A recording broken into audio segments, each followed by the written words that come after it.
In this video, we're going to go over how to do the embroidered blanket stitch. This stitch is a great option to add extra personality to your projects. You can see here we're adding some hot pink to this sweater. I think it's a really jazzy edging. So first off, you're going to want to cut a length of your contrast color and thread your needle, which we've done.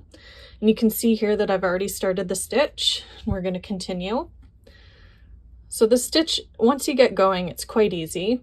You can see we're working sort of between the stitches on the ribbing here. So you're going to pull your needle up from the back. And I like to hold on to this loop. You're going to insert your needle through there and pull. Don't pull too tight because you're going to start sort of snagging or bunching up your fabric. But that's the stitch. It's, like I said, it's quite simple once you get going. We'll show it again. You're going to go through the back, up the front. Like I said, I like to hold that loop and I put it through there and pull. And that's the stitch.